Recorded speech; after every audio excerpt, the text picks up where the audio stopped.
Hello, everybody. This is a podcast about learning. My name is Mr. Warden. My job is to facilitate learning. My learner today is Scott Williams. He's here to talk about his bar, locals, and we're going to talk about his other projects that are going on, and we're going to talk all about the learning that goes into that and the learning that is on the horizon. And so to begin, Scott, if you could please tell us who you are, where you come from, and what led you to locals. Oh, yeah. Thanks for having me. Yeah. My name is Scott Williams again. I was born and raised in Weatherford, Texas, and that's about 30 minutes west of Fort Worth. And it's a very small town, and so I think it helped me have those small town values that I still carry today. I've lived, outside of that for 30 years now. Lived longer outside than I have inside, but it's still a big part. My family still lives there. I went to art school. Well, we were talking about that. I was on the 10-year program. I went to a lot of schools, and I worked in the industry. Like, I went to art school first and got like an associate's from the Art Institute. And then I worked in the industry in advertising for about 5 years and realized I needed a bachelor's, so I went back and did that. So it took me 10 years to get a bachelor's, but a lot of things in between then. I've lived in Oak Cliff for a while I was going to school and even after. And I've lived here now for 15 years, I guess. And it's, my son is now 19, and so we moved out of Oak Cliff when he was 2. So he was, for all intents, raised here. But yeah, so I also have a 12-year-old daughter, and one of them is now at OU, while my daughter's still in a charter school here in the area. My full-time job is a high school graphic design teacher, but in those meantime, in the past 2 years, Locals is just in November celebrated its first year. Wow. So that was a major, opening that, and what led up to that was a major, part of my life. It's completely changed my life. But it's been about a year and a half. Well, it's been about 2 years since we started the project. Right. Actually, they always say that construction takes twice as long and costs twice as much as what they initially quote and tell you it's going to do. And that was completely accurate in this instance, that it took much more time and much more money than what we had originally planned. Okay, so let's talk. Let's break that down a little bit more. So, what is Locals? It's a bar. It is, and actually, it's two businesses in one. Go on. Due to alcohol regulations and tell me about it. I don't know. No, so one in Farmers Branch, and I'll kind of back up a little bit. One in Farmers Branch, you can't. It's what do they call it? I don't know, where we can't. In our stores and you can sell beer and wine, but you can't sell liquor. You have to go outside of the city to sell liquor. What led to us, and what I originally wanted to do was just open up the beer and wine store, because in the downtown area and there was a lot of development, and a really niche, like organic grocery store came in, and they don't sell beer or wine in that grocery store. So there was a need. Because I didn't want to go to that grocery store where I would normally want to go. It's like a smaller Whole Foods or something. But I resisted going there because they didn't sell beer and wine. So if I'm going to go out to a grocery store, Tom Thumb and Albertsons, whatever, I'm going to pick up everything, meat and, beer and wine if I want to or need it. And so that wasn't an option there. So, people were going there and then going, to another store, going to Tom Thumb or whatever to get their beer and wine. And we felt that at the time, that wasn't going to be a successful model for them, because there's a lot of people that don't want to go to two different stores to get two different things and such. Yeah, fair enough. And so we wanted that business and the downtown development to be a success. And so we thought, how can we support that, small grocery chain, and it was beer and wine. So that way, people could stop there and then, go to the next store and go to the next door and get their beer and wine. And so that's where it originally came. So we have Locals Craft Beer and Fine Wine, and we just sell, beer and wine, and then other, tchotchke stuff. And so in the development, we brought in a new partner who is, he does business development, general contracting and such. And he was like, well, if we're going to open this, we might as well open up a cocktail bar. And so, we thought about it like, yeah, that sounds fun. And we thought it would sound fun. And it is fun to some extent, but it is a business. And so, we were a little shocked at what it has become. Tell me about that. And back to the liquor laws and stuff. We can't have, even if we, because it is kind of our store is a beer and wine store, and we have wine tastings and beer tastings and pairings and such, but we couldn't serve alcohol there, and so we had to open up the bar, and it has to be divided. It is divided by a door where you can go in and out. Okay. But from the store, you can't take beer and wine to the cocktail lounge, and from the cocktail lounge, you can't take beer and wine into the store. That's pretty interesting. That's different. Yeah, and I mean, it helps both sides. Actually, knowing that if you want a cocktail, you got to go here instead of next door. But we do have to somewhat keep them separate. For TABC laws, there has to be a distinction between we have to buy, our liquor from a certain distributor, and then we have to buy our beer and wine from another one under those completely different business names. Right. And tax IDs and everything has to be different, but under the same umbrella. I don't know why or. Yeah, my main series of questions comes down to kind of thinking about from the beginning, starting this whole process. What led you to want to do this in the first place? I've always, wanted to open up some kind of business, like even before I had kids. So it was probably 20 years ago. I wanted to, and before the explosion of all of them, I wanted to have like a coffee shop. And it was funny, I was going through my old portfolio today, and looking for something else. But I found where I did all the brand identity for that. The coffee, I wanted to open up a coffee shop and like a bookstore in a small town and stuff. We had already talked to the bank, but then our lives took a different turn, and so that never happened. But it was going to be called the Groovy Bean, and it was weird to see it. 20 years later, as I was, looking through my portfolio to see the logo and some of the, like postcards and because that graphic design, that is what you teach. Yes, that's also your area of expertise as well. Yeah. I'm in my 5th year of teaching. I teach graphic design and yearbook. Before that, I was a graphic designer in both like ad agencies, marketing firms, and a lot of freelance and such as well. But yeah. So so we can see sort of a through line between graphic design and we want to. How would you describe your graphic design work? How would you describe in terms of like how it relates to Locals, how it relates to the bar? Do you get to utilize your expertise during that?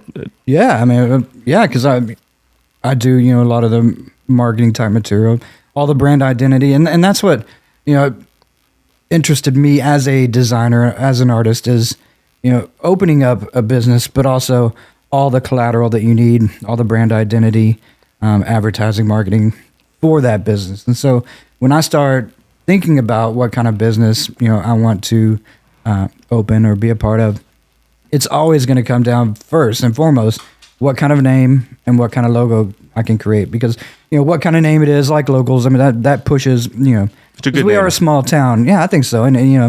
And our slogan is drink like a local, or that's on the cocktail side. On the store side, it's think globally, drink locally type of thing. And we do mostly use as much as we possibly can local beers and not really wines, because we don't have much. Sure. We don't have many choices for wine here, but all of our beers are local. A lot of our liquors are as well. I mean, some can be. Can't have an Irish whiskey. Sure. But yeah, I always think about the logo and the little taglines and slogans and such, before I try to develop anything. It's just how my brain works. It may not work that way for everybody. Sure. But how I design a logo is really going to push like even the interior design of what our bar looks like. Mm-hmm. If I design something that has like a mid-century modern feel, which is my preferred, design element or style. If I do a logo that that looks mid-century, then I'm going to take that into the interior design of the business as well. And if you go into locals, it's very mid-century. I mean, there are some touches of Art Deco and stuff just in the decorations on the walls and stuff, but most of it sticks to that mid-century modern look because that's what I love. So that's going to be the style of any business and that's the style of any house I live in as well. So yeah, I think I kind of work it backwards. Most people come up with a business plan or business idea and then get someone else. And I guess that's the beauty of being a designer and taking that project on. But I think of it backwards. I think of what kind of art can I do to push the rest of the vibe of any business. I think it's a really incredible way to go about thinking through that, because one of the main structures that we utilize in our work is the list of knows and need to knows, is the list of things we know and the list of things we need to knows. Now, you're being a graphic designer, your list of things that you know is probably, there's a lot of graphic design things on there, and so you utilize that to come up with, to achieve your goals of whatever it is you're trying to go for. In this case, locals, and I think that's a really incredible way to go about doing that. But one of the things I wanted to talk about specifically when we think about the list of knows and need to knows, I want to specifically think about all the things all the things you've learned in this process so far. And the way we're going to talk about that is we want to think about, if you were going to start it again, if you were going to start over and start again, what kind of things would you tell the person, or what kind of things would you do differently the second time? Yeah, it's I have learned a tremendous amount with in the last 2 years of doing this, and we've been surprised every step of the way. It's been incredible of what we thought we knew, even, and then now what we knew and more what we know. In the beginning, and even still to this day, we have a lot of knowledge gaps in between, and especially with liquor license, TABC. It's just incredible, like the hoops they make you jump through to get your delivery, to get license one, but then also to get your deliveries. Their distribution setup, I don't know if other states have it like this, but you can't buy directly from the the manufacturer or even the reps. There are like 5 different main reps that bring in the alcohol, but even then they have to hand over that liquor to distributors, and there's only 2. Oh, wow. And there are a couple of smaller ones, but it's interesting. For the longest time, one of my friends who owns Peticolas Brewery, he was an attorney before he became a brewer, and he took the state of Texas to court because he wanted to distribute his own beer instead of having to go through a distributor.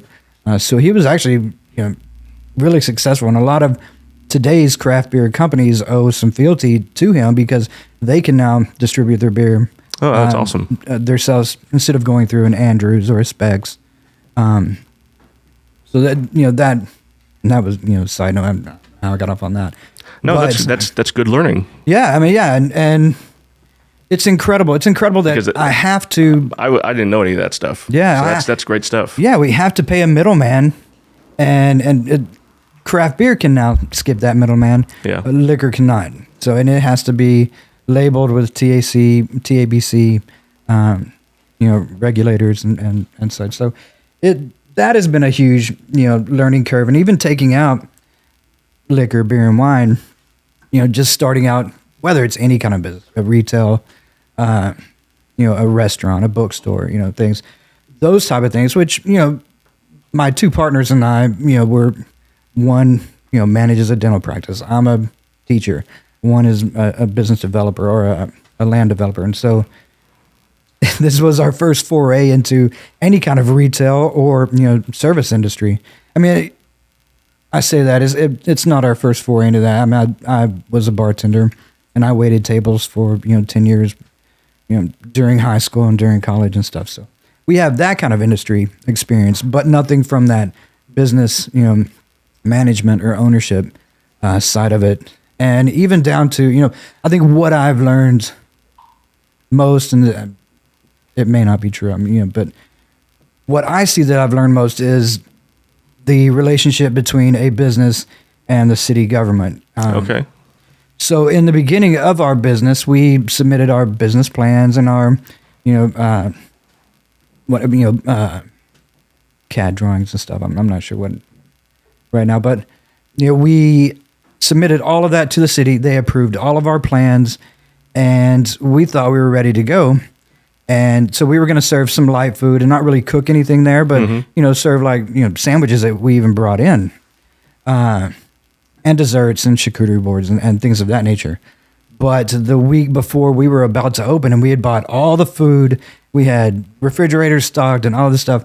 The health inspector came through and said, "You guys cannot serve food in this establishment because we didn't put grease traps in." And grease trap is it takes all of the grease, from that you wash down the sinks From the water. and from the water, and then it separates it before it goes into the city sewers. And I get that, but we weren't frying food. We weren't, cooking really anything except for maybe warming up a sandwich or like a sandwich press or things of that nature. But so we thought we were ready to go. They approved our plans, and then a year after they approved those plans, now they tell us we need this, basically a $20,000 grease trap infrastructure that wasn't in our budget, right, that we didn't plan for, and so that kind of it has 100% hurt our business. Yeah, I bet. Over this past year, especially even down to it hurts any profit, which we it is non-existent right now,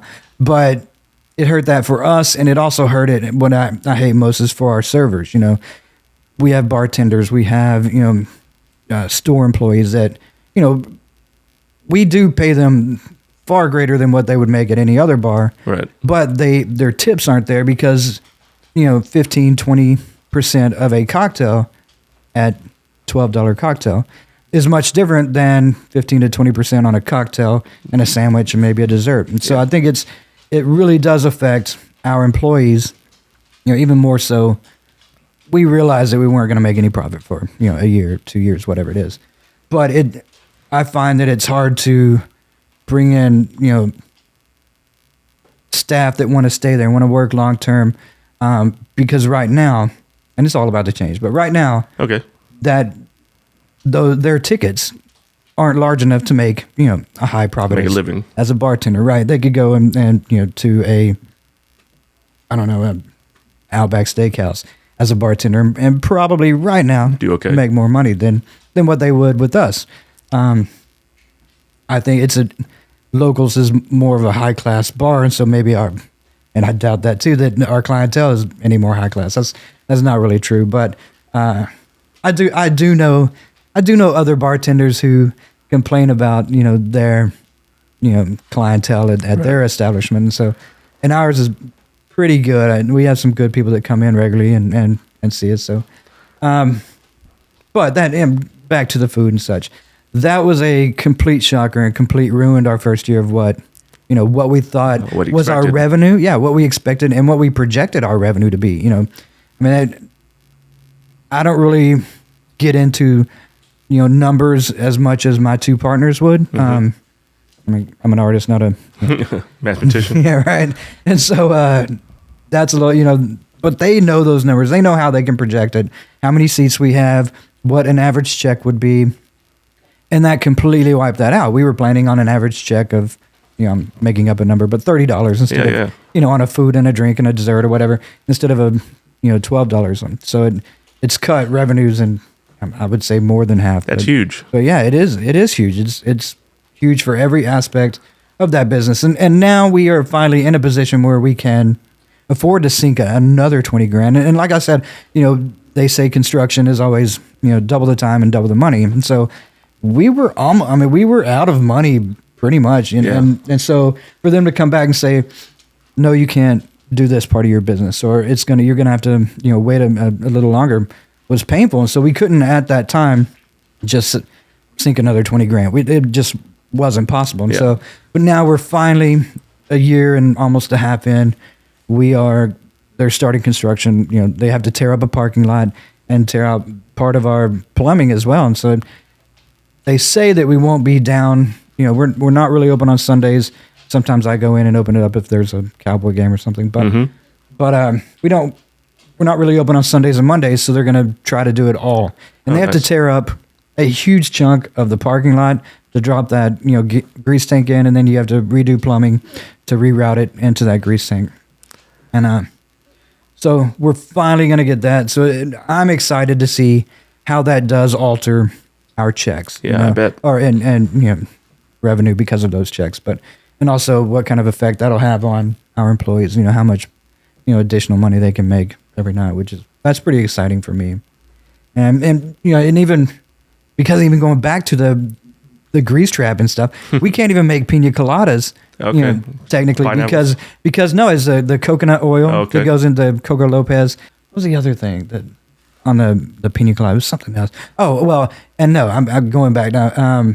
We can't make, you know, like gin fizzes because it's egg whites that you have to, Okay. you know, shake up, and that's what makes the foam on a gin fizz is the egg white. We can't make those because we can't, you know, flush down egg whites and egg yolks down the sink because Okay. it's.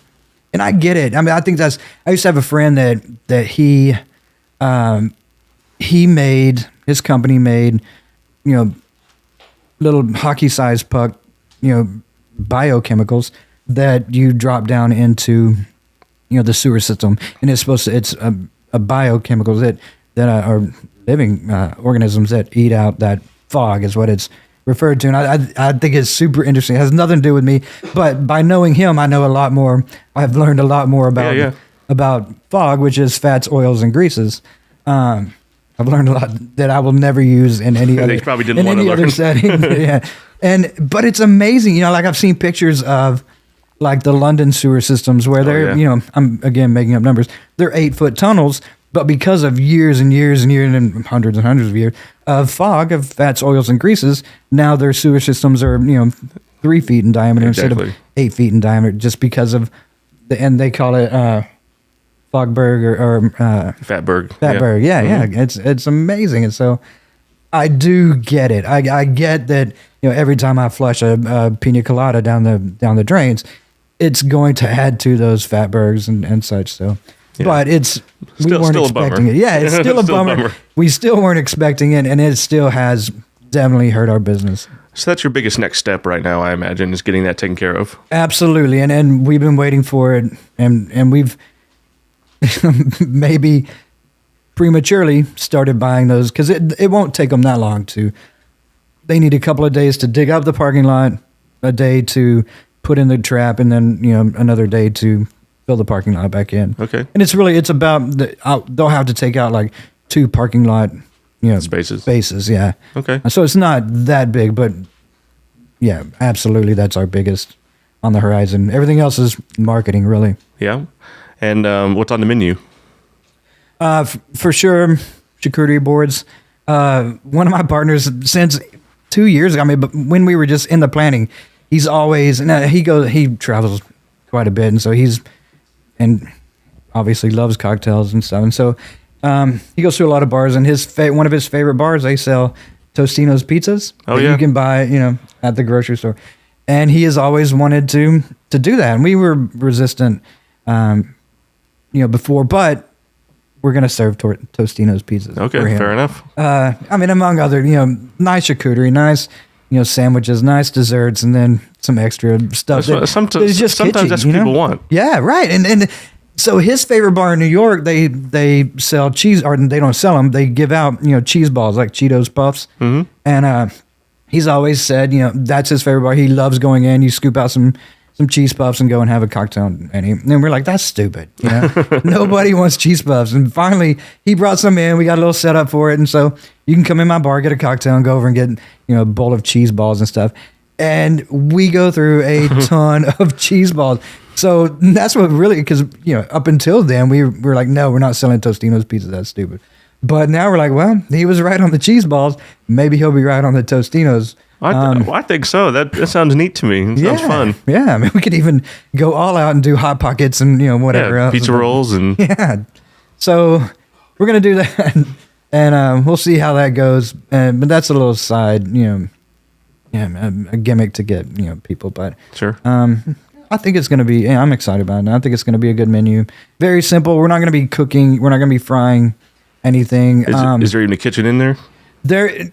Yes, there is a prep room, kitchen, and we're gonna use like mostly air fryers and stuff to get that done. It's gonna cut down on the fog we produce, which is good. But yeah, I mean, it's not. That's what stinks about it too. Is we were never going to have a full blown restaurant. Yeah. And so to then come back and say we need a grease trap, that was disappointing. If we were frying chicken or cooking steaks or whatever it is, Deep frying, yeah. Yeah, and I could understand that, but the little that we're gonna do, because we never wanted to be, like I said, a full blown restaurant. So that was disappointing that we couldn't do even the smaller things that we wanted to do. So other next steps. Are there any other next steps on the horizon? Like you guys were talking before about doing a speed dating event. Like, do you guys do events like that? Yeah, and that's what I always think about it. One of our first reviews that we got on Google is they someone came in, had cocktails, and whatever went on to their life. But her review was great cocktails and a pretty environment, but there's no vibe. And so that's my next steps is, setting that vibe, setting because they're right. I mean, the bar is beautiful, the store is beautiful, but it takes a while to get that identity, to get that vibe. And so that's what I'm, kind of focused on as other parts of, my numbers people work. I'm trying to think of what we can do. And so where we can partnership, the Dallas Star Center was across the street, and now they just built a huge extension of the Star Center that's for volleyball and basketball tournaments and stuff. And so I'm working right now to get partnerships with them, where I advertise in that Star Center with banners and even little things to say, hey, there's a bar right across the street. Yeah. All of these parents who are sitting there waiting for their kids' next games, the kid has to go and sit with his team, and the parents just sit there and especially in the hockey, very cold bleachers. Oh, yeah. And so, it is a short walk away, and that's, some kind of, variation of this is, we're a short walk away. So come across, the street really and have a cocktail while your kid is warming up or having to sit and wait for the next tournament. So, we're working with partnerships on that. On the other side, we have the Firehouse Theater, and we have recently, completed our partnership with them, at least for now, where they are, and it's a playhouse and brilliant one in that. It's amazing. In the past we just had an ad in their playbill, but now we're partnering with them where we have like an insert, because with each play, and right now they're playing the $1 Million Quartet about Johnny Cash and Elvis and Carl Perkins and Jerry Lee Lewis, and so we make a signature cocktail for them to where they can sell it in the playhouse. And so right now it's a PB and jumpsuit. It's a peanut butter whiskey with bananas to honor Elvis. Mm-hmm. And so, in our playbill insert, we have what's available there. And then to say, during the show, drink this Elvis, cocktail.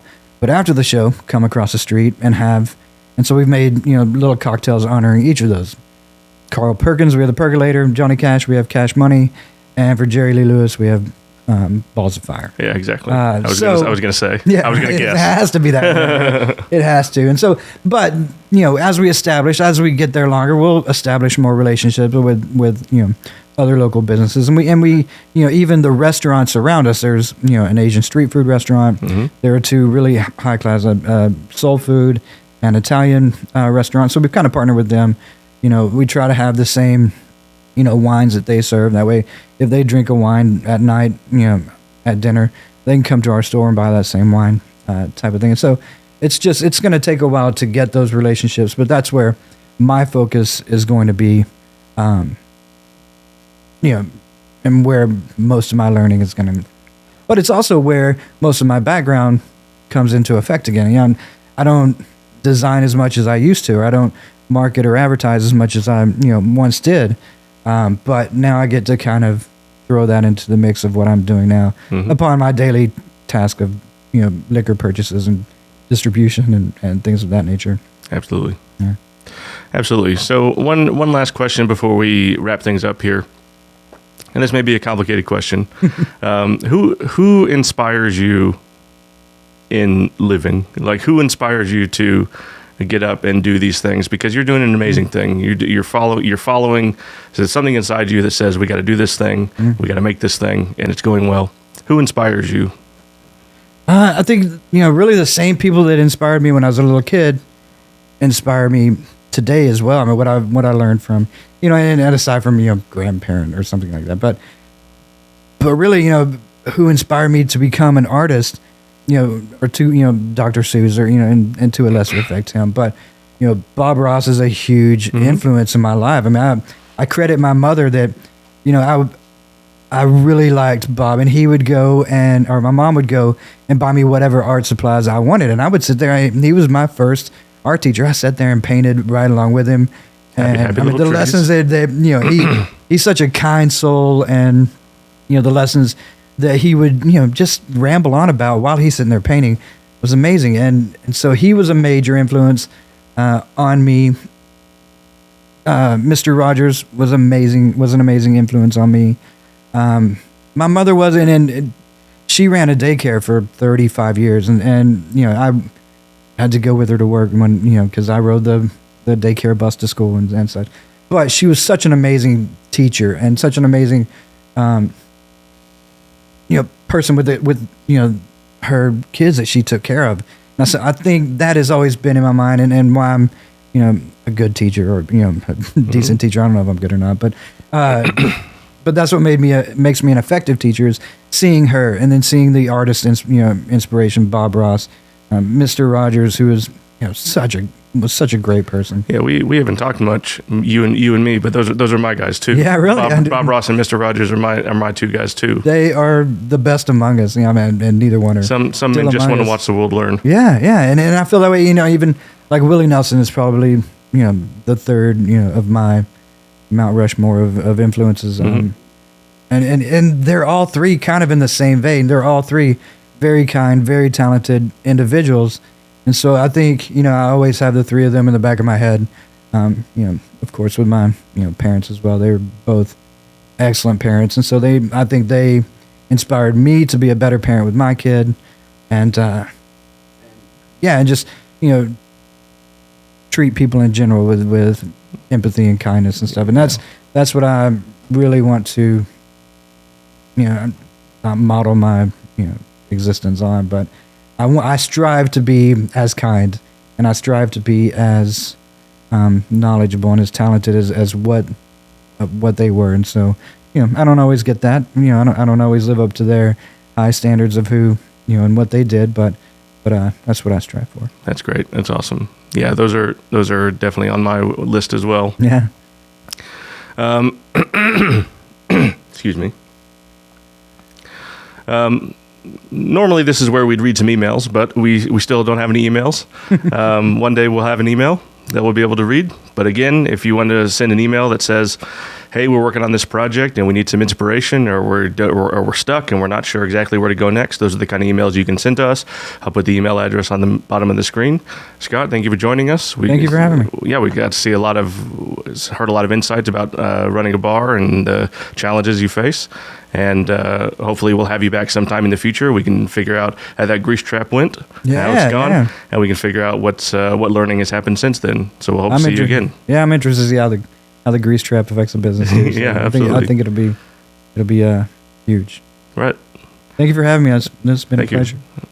Bye for now. Bye.